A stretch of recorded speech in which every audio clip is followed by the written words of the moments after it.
Good morning, सुप्रभात। आज हम जानेंगे लॉर्ड चेम्सफोर्ड के कार्यकाल के बारे में। कहा गया है कि लॉर्ड चेम्सफोर्ड का कार्यकाल 1916 से 1921 ईस्वी तक रहता है।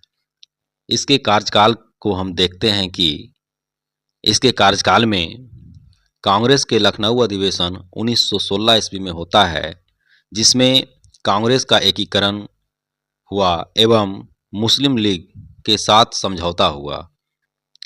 आगे देखते हैं कि 1916 ईस्वी में पूना में महिला विश्वविद्यालय की स्थापना हुई और लॉर्ड चेम्सफोर्ड के कार्यकाल में 1917 ईस्वी में शिक्षा पर सैडलर आयोग का गठन हुआ। किसका गठन हुआ? सैडलर आयोग का।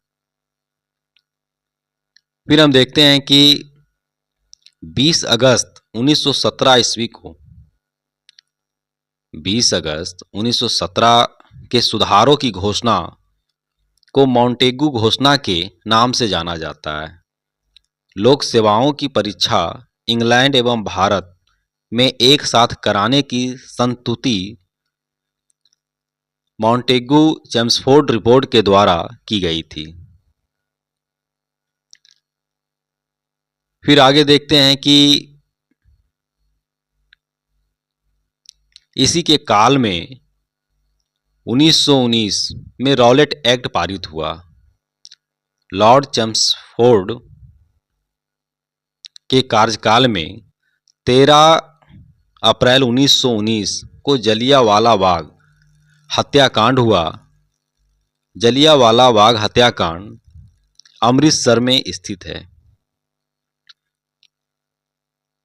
उसके बाद खिलाफत आंदोलन एवं गांधी जी का असहयोग आंदोलन इसी के समय प्रारंभ हुआ। तृतीय अफगान युद्ध इसी के समय हुआ। फिर आगे देखते हैं कि अक्टूबर 1920 में मानवेंद्र नाथ राय, जिसको हम M.N. राय के नाम से जानते हैं, ने भारतीय कम्युनिस्ट पार्टी का गठन किया। भारतीय कम्युनिस्ट पार्टी ताशकंद समूह से संबंधित है। फिर आगे देखते हैं लॉर्ड रीडिंग का कार्यकाल। लॉर्ड रीडिंग का कार्यकाल 1921 से 1926 ईस्वी तक रहता है। इसके काल में 1921 में मोपला विद्रोह हुआ। इसके काल में प्रिंस ऑफ वेल्स ने नवंबर 1921 में भारत की यात्रा की। इस दिन पूरे भारत में हड़ताल का आयोजन किया गया। लॉर्ड रीडिंग का कार्यकाल में 5 फरवरी 1922 को घटी थी चौरी चौरा कांड, उत्तर प्रदेश के गोरखपुर जिले में यह जगह स्थित है। चौरी चौरा कांड के बाद गांधी जी ने असहयोग आंदोलन वापस ले लिया था।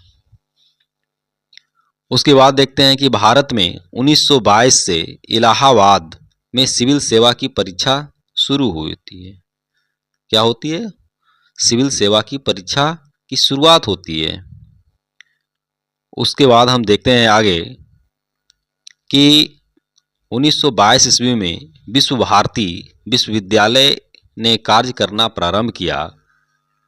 1923 ईस्वी में चित्तरंजन दास एवं मोतीलाल नेहरू ने इलाहाबाद में कांग्रेस के अंतर्गत स्वराज पार्टी की स्थापना की। कौन सी पार्टी की स्थापना की? स्वराज पार्टी की स्थापना की। और 1923 ईस्वी के चुनाव में इस दल को मध्य प्रांत एवं बंगाल में पूर्ण बहुमत मिला। इस दल को मध्य प्रांत एवं बंगाल में पूर्ण बहुमत मिला, स्वराज पार्टी को। 1925 ईस्वी में प्रसिद्ध आर्य समाजी राष्ट्रवादी नेता स्वामी श्रद्धानंद की हत्या कर दी गई।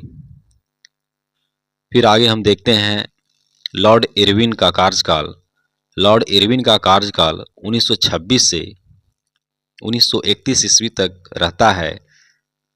लॉर्ड इरविन के कार्यकाल में 3 फरवरी 1928 ईस्वी को साइमन कमीशन बंबई पहुंचा। लाला लाजपत राय की मृत्यु के बदले में भारतीय चरमपंथियों द्वारा दिल्ली के असेंबली हॉल में 1929 ईस्वी में बम फेंका गया। 1929 ईस्वी में बम फेंका गया। फिर आगे देखते हैं कि लाहौर जेल में जतिन दास ने 13 जुलाई 1929 को भूख हड़ताल शुरू की। भूख हड़ताल के 64वें दिन 13 सितंबर 1929 को उनकी मृत्यु हो गई।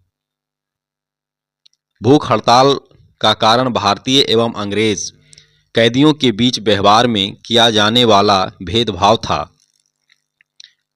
1929 ईस्वी में कांग्रेस के लाहौर अधिवेशन में पूर्ण स्वराज का लक्ष्य निर्धारित किया गया और 26 जनवरी 1930 को स्वतंत्रता दिवस मनाने की घोषणा की गई।